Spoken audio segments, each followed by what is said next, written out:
Olá!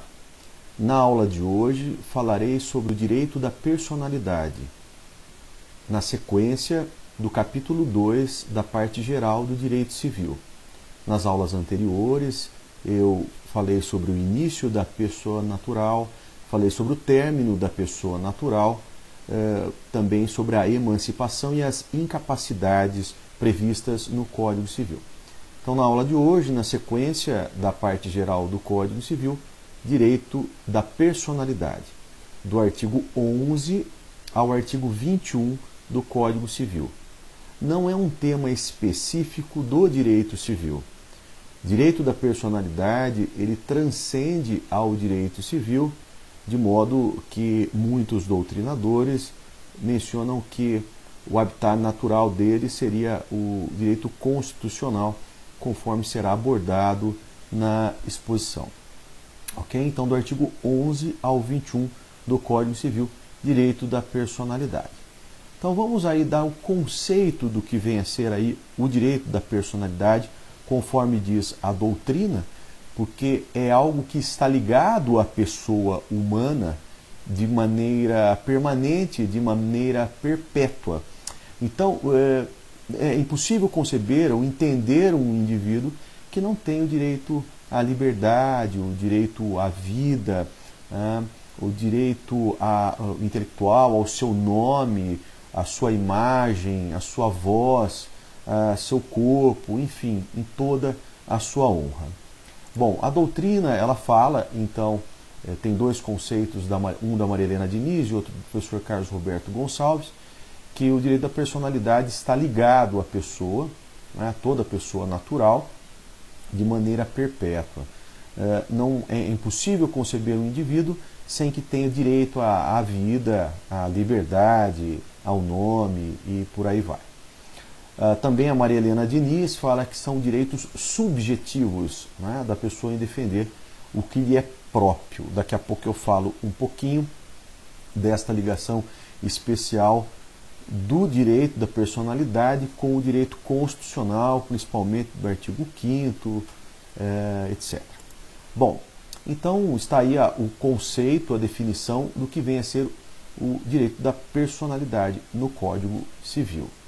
Bom, nós temos, é importante também salientar, algumas espécies, a doutrina divide em espécies de divisão da integralidade, como a integralidade física, também a integralidade intelectual e a integralidade moral. Então nós temos aí três espécies de integralidade: a integralidade física, a integralidade intelectual e a integralidade moral.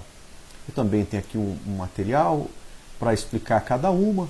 A integralidade física é a vida, não é? O corpo, os alimentos. A integralidade moral é o segredo profissional, a identidade pessoal, alguns exemplos, né? A honra. E a integralidade intelectual, que é a liberdade de pensamento, artística, literária e científica. Então a doutrina ela acaba classificando aí em três espécies de integralidade. Bom, outro assunto muito importante a ser abordado no direito da personalidade está atrelado à origem. Muita gente gosta de comentar de onde vem o direito da personalidade como um todo. Alguns falam que é da Declaração do Direito do Homem, né, lá em 1979, ou das Nações Unidas em 1948. Não há um consenso específico do nascimento do direito da personalidade, mas é inequívoco, nós sabemos que com a ONU, lá em 1948, há um objetivo muito nítido em preservar a vida, a liberdade e, sobretudo, a dignidade humana. Bom, uma das características importantes do direito aí, da personalidade está atrelado a falar sobre que os direitos da personalidade são inalienáveis, são intransmissíveis, são imprescritíveis e irrenunciáveis. Eu até brinco com os alunos que têm as cláusulas INS, não é? Inalienável, intransmissível, imprescritível e irrenunciável. Tudo isso que eu falei está no primeiro artigo do capítulo 2, né, da parte geral, que é o artigo 11º, Tá? Então, os direitos da personalidade não podem ser alienados, o direito da personalidade não podem ser transmitidos, não podem ser renunciados e também não sofrem os efeitos da prescrição, para scriptio, escrever antes, depois a gente vai estudar, que é o último pedaço, o último tema da parte geral de direito civil.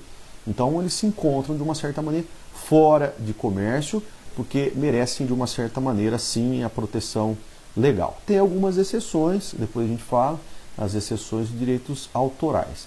Mas uma das características aí marcante então é inalienabilidade, intransmissibilidade, imprescritibilidade e irrenunciáveis, tá ok? Então não podem ser alienados. Essa é a redação do artigo 11º do Código Civil da parte geral.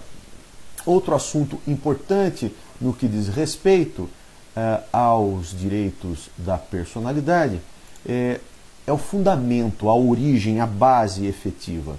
E eu destaquei aqui a Constituição Federal. Eu não entendo como parte da doutrina que só o Código Civil tem o condão de balizar os direitos da personalidade. Eu entendo que transcende, como disse há pouco, a matéria de direito privado, o direito civil, e eu entendo que o nascimento e também o fundamento está na Constituição Federal de 88, como aqui destacado no artigo 5º, inciso 10º, em que fala são invioláveis a intimidade, é um rol exemplificativo, a vida privada, a honra, a imagem das pessoas, assegurando sempre o direito à indenização pelo dano material ou o dano moral decorrente de sua violação. Também no artigo 12º, aqui no 12º do Código Civil, fala que pode-se exigir que cesse o caráter, cesse a ameaça ou a lesão a direitos da personalidade, a reclamar perdas e danos sem prejuízos de outras sanções previstas em lei. Essa redação do artigo 12º, você identifica sem dúvida um caráter preventivo e um caráter punitivo, também possível até a acumulação de pedidos na esfera da proteção desse direito da pessoa natural. Ok? Então, esse é o fundamento e a proteção, a Constituição Federal de 88 e o artigo 12º do Código Civil.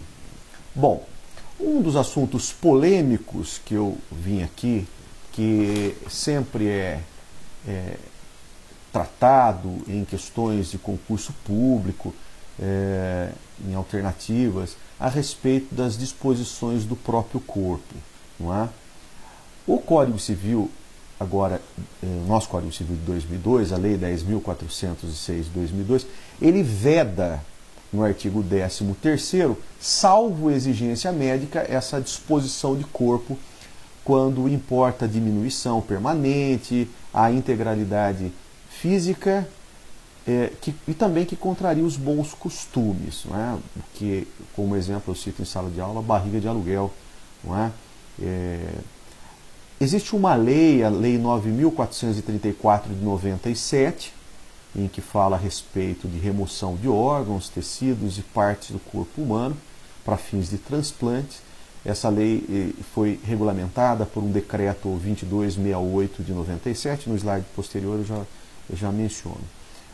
Então, e uma outra lei de 2001, a Lei 10.211, Lei 10.211 de 2001, que ela também fala sobre a remoção de órgãos, tecidos, partes do corpo humano para fins de transplante e tratamento. Tá?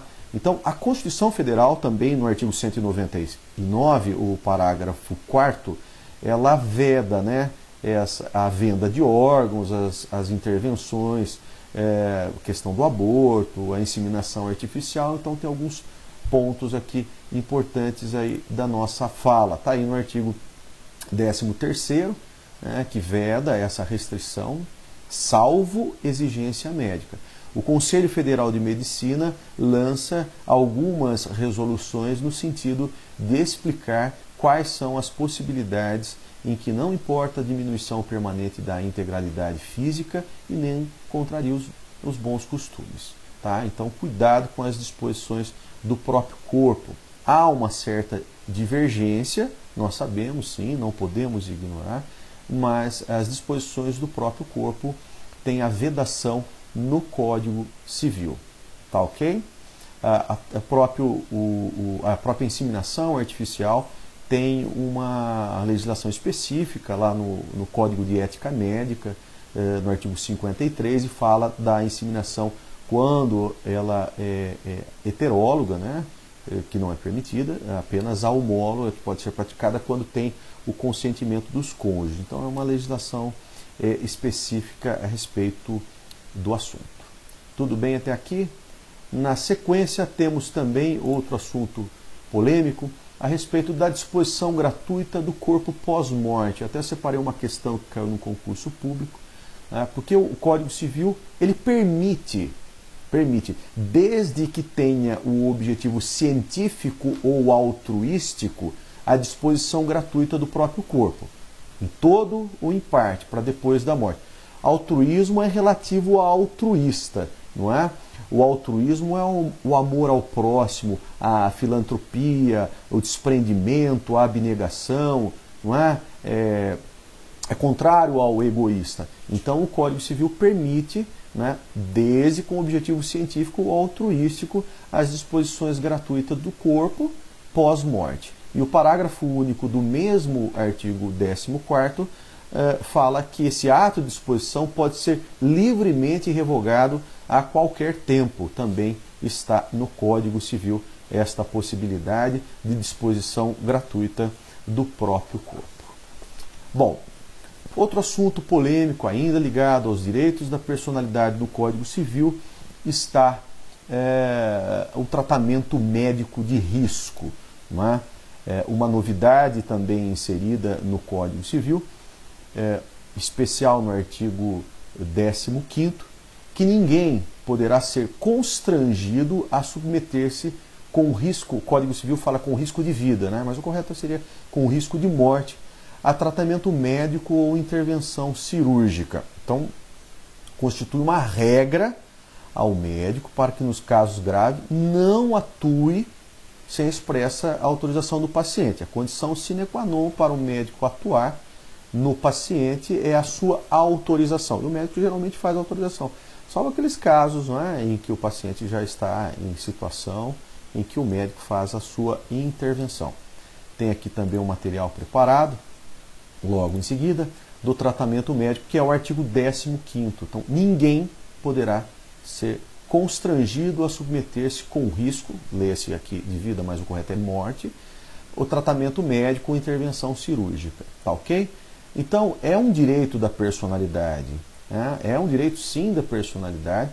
Toda pessoa humana tem prerrogativa de se recusar a submeter-se a esse tratamento perigoso. Eu também comento muitas vezes em sala de aula com os meus alunos a respeito de alguém ligado a uma determinada religião que não permite a transfusão de sangue por convicções religiosas. Então, é um direito desta pessoa, muito embora o médico diz que ele jurou um discurso de Hipócrates, né, em que ele tem o compromisso de salvar pessoas, mas o Código Civil, sem dúvida, deixa essa válvula para o tratamento. Tudo bem até aqui?